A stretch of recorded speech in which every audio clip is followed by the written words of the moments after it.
Hello, loves, and welcome to the Personally Yours podcast hosted by me, Anjuli. I hope that you're having a great start to your week. And if not, I hope that maybe just hearing the sound of my voice or something I say in this episode just hits you in the right spot. If you're watching this over on YouTube, yes, I am blonde. Yes, I am rocking a super cool witchy, boho, darker look today. I am really feeling it. I had to go over to Pinterest to pick out my outfit because I truly did not know what I wanted to wear, but I'm glad we settled where we are. And if you're watching this over on YouTube and you didn't know, you can listen to this over on Spotify and Apple. The visual feed, unless you just like looking at me, isn't super fascinating. I know sometimes for me, I like to just be able to do my chores, do my housework, and listen to a podcast. So if you want to listen to this just auditorily, I do have links down below. And this week, I really wanted to talk about, we are 6 months into the year. We have 6 months left. And it is time, at least for me, it is time for me to look at my goals and reevaluate some things, really see if I'm on track to completing anything that I set for myself earlier this year, or to see if I need to make some tweaks, some adjustments to the goals I've made earlier this year. Because I feel like when we're setting our goals, it's so easy to get overly ambitious, and then we set these big goals and we lose our momentum for them, or honestly, sometimes I just forget about them. It's really easy for me to, if it's not in front of me, to just kind of forget what I wanted to do. And so I wanted to help you. I actually just redid my goals. And so I wanted to help you, give you some tangible tips on how to create goals that you can actually achieve, and in a tangible way. So one of the first things that when we're making goals, we really have to think about, and I don't think a lot of people talk about this because I'm one of those people, me specifically, I'm one of those people, I will literally wake up in the 3 in the morning and go, oh my gosh, I need to redesign my entire life. My life needs a complete redo, and I will make an entire game plan. I will even go as far as making a vision board. I will do literally everything that I need to do to create all of these goals. And then I'll look back at satisfaction and then realize, oh my gosh, I have so much that I need to do. And that does not help you with wanting to achieve your goals. When you're making goals, the first thing you really need to do is look at your life and go, what are the things I want to focus on right now? Because the truth is you cannot focus on everything. You cannot have the goal of trying to get a new job, also wanting to be married, and then trying to find a new house, all at the same exact time. And I know I'm catastrophizing. I'm picking some very big goals there, but you can't have all of those goals going at once. You really, as a person, we think we can multitask because we have these little boxes in our hand that make us feel like we can multitask. But you as a person, humans are a little bit simpler than that. I'm not saying we're stupid, but we are a little bit simpler than that. And it is very important that you just kind of focus and pick little areas that you want to work on. So my goals right now are, I have a couple fitness goals, and then I also have a couple work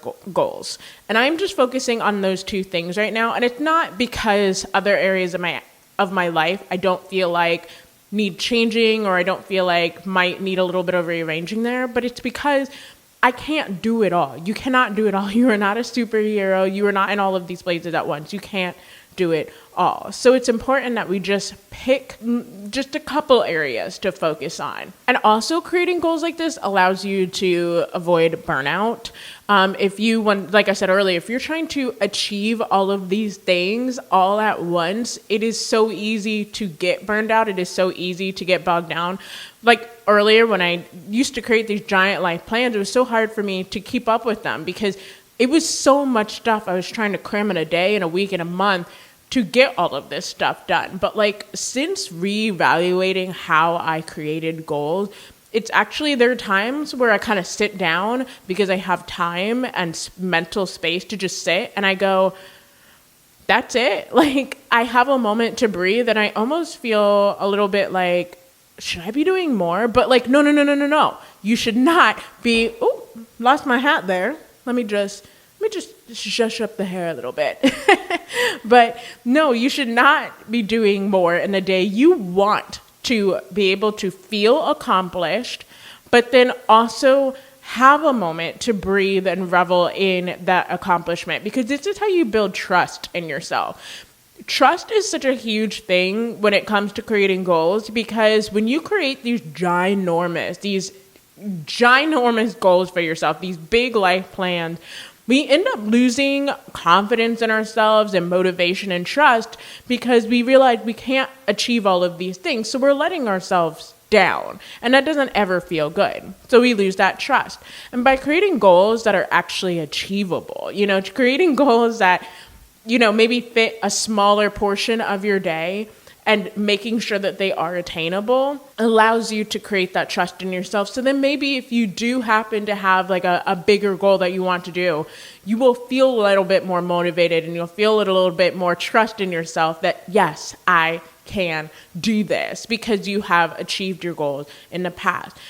Like I said, right now, I've only created a couple of smaller goals for myself. I was actually breaking down my goals, which I'll talk about in a second. But I was breaking down my goals, and I was looking at them, and I was like, this feels like such a small thing. Should I be striving for bigger?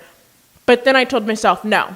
It's okay to have a mix of like big goals and small goals, because I still want to be able to feel good about myself at the end of the day. I still want to know that even if maybe I didn't hit the mark on my bigger goal, I know that I can at least be depended on because I still hit the mark on some of my smaller goals. In creating goals, you really still want to be able to cultivate that relationship with yourself. You still want to be able to feel good about yourself. And so, like I said, focus. Just focus on a few areas of your life. You cannot overhaul things and expect your goals to be achievable. That's just not realistic there. So there's nothing that a goal is without a time frame, without a timeline. You cannot just be creating these goals and then just like have them out into the ether. Or, maybe you can, but these can't be very pressing goals then, right? And sometimes I think we need a little fire under our asses to get things done.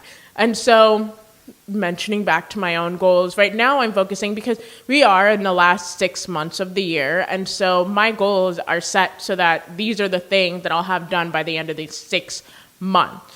And that allows me to have a timeline. It allows me to be able to later on plan more appropriately, because you can't have goals without a plan to set in action, or else how are you achieving these goals? And it also allows me to kind of have like a point to like look forward to, like, oh, at the end of these 6 months, this is the stuff that will hopefully be changed and my life will be better for it, and that's kind of nice too. We always look forward to the dates that our vacation is coming. I look forward to the date that like, this is when these points are going to happen for me, or this is when I'll see that I have achieved the thing that I have achieved. And so this kind of ties into each other, is you want to make sure that these goals are quantifiable. And I know that this is a tip that a lot of people give, and I just don't think that people understand just how important it is to make sure that you are able to track your goals. It's so easy to talk about weight here, putting a number on it that allows you to. Now, remember, we are using realistic things, and we are not trying to do things unhealthily, but with weight, it is easy to stick a number to that.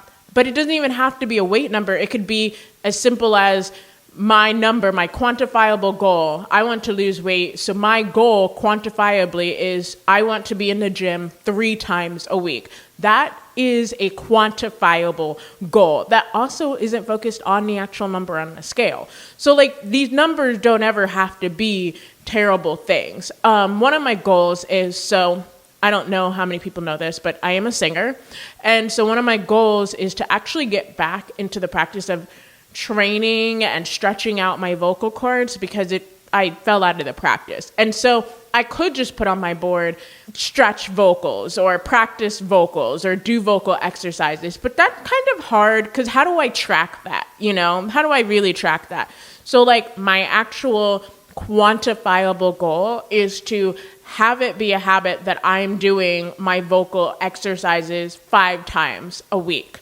And that for me is something quantifiable. I'm able to see this is how many times a week that I want to start doing it. And it may actually take me time to build up to doing my vocal exercises 5 times a week. I may only start off doing them twice a week and go, man, I'm tired. Those quantifiable goals, because it's like going back to the gym example.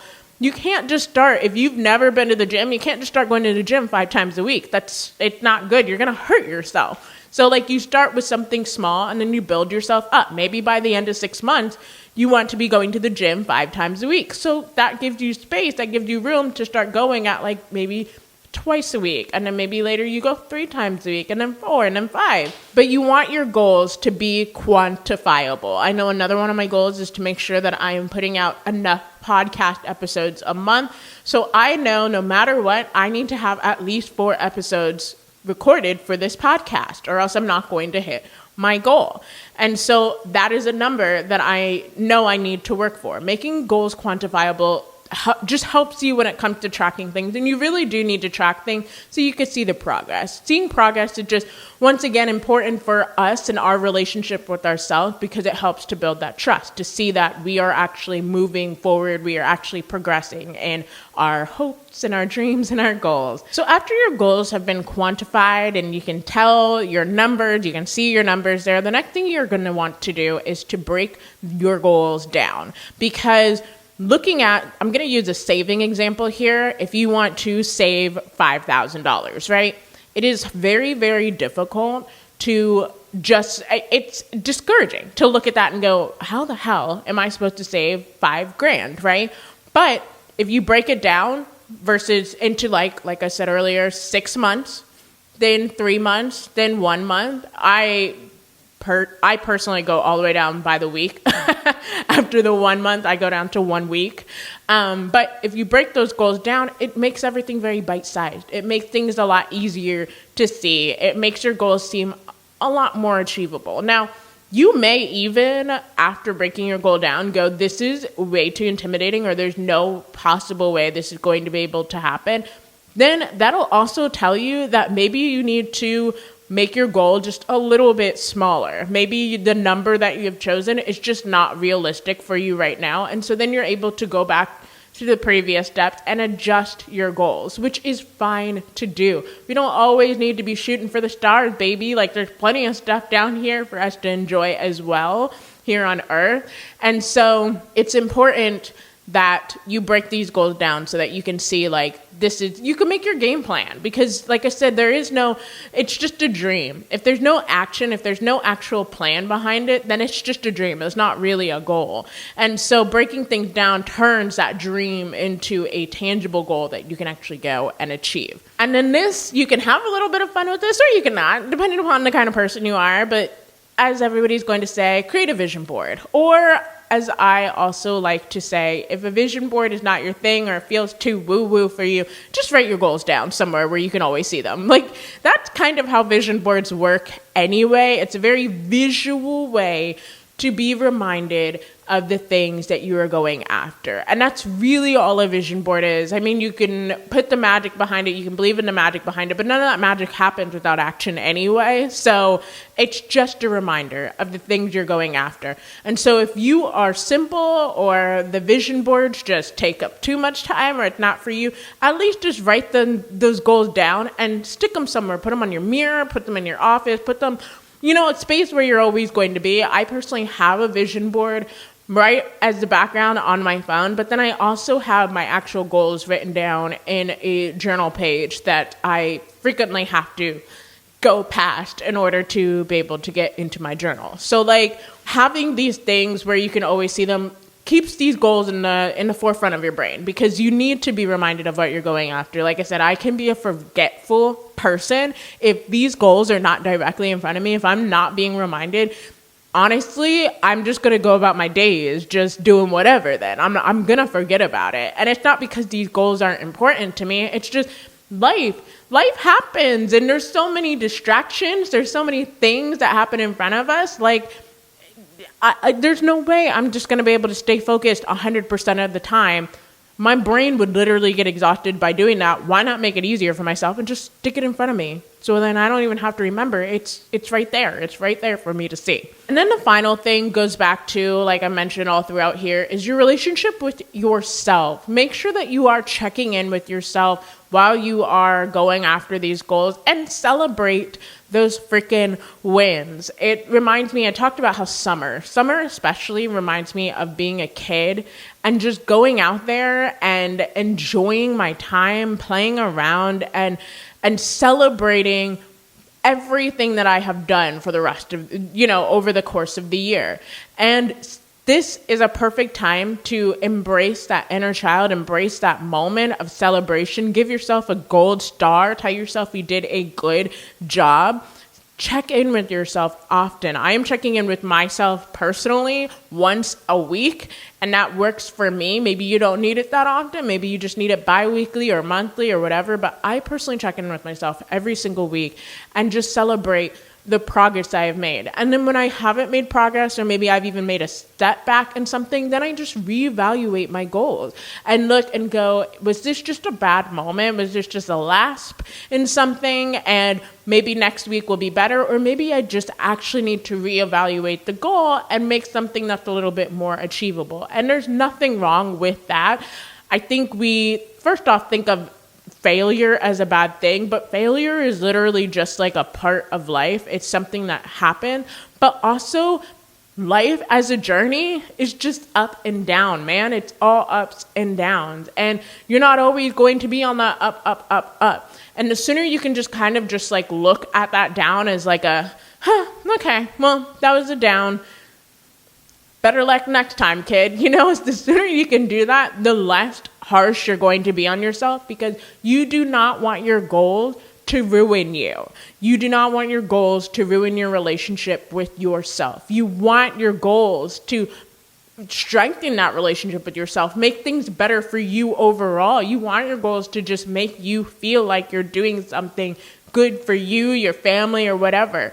That's the point of goals, is to improve you and your relationship with you. They're not to give you a little bit more pep, a little bit more direction, and a little bit more reason. It's not to hurt you. And so when you do have those setbacks, when you do have those moments where it seems like maybe you haven't made as much progress as you desired, it's okay to feel a little tinge there, but don't dwell on that, because at the end of the day, this is your journey, baby. This is your life. And yes, we may have put a bit of a timeline on that goal, but life in general has no timeline. Life is just a journey. And maybe you need to extend the timeline on some of those goals that you have of yours, or maybe you just need to shift some of those goals of yours. It's not a bad thing. None of that is negative. It just is what it is. Life is what it is. And the sooner we come to accept that, the sooner we will have better relationship with ourselves and not doing as well as we always desire. And so I am just in general, I feel so hopeful. I feel so rejuvenated. I feel so good since reevaluating things, since setting these goals, since looking at my goals and going, this is what I want for the end of the year. It's hard, I feel like, setting goals for an overall year for me personally, because to be honest, I'm one of those people who just kind of flows with the wind. My goals are always changing. What I want is always changing. And so sometimes setting goals for myself in like a smaller time frame, like 6 months or sometimes even 3 months, is just easier for me. All of this stuff can be tailored for you and what's going to work best for you. Because I know that if somebody asked me to create goals for the next 5 years, there's no way I would stick to those goals. I would just be creating those goals just to complete the assignment, because I don't know who I will be in about 5 years. I do not know what I will want, because life is just ever changing, and I embrace that, and I fully love that, and I fully love the experience of just being and then just trying to make myself work around it, make my dreams come true around what's happening around me. I just feel very okay in that, to be honest.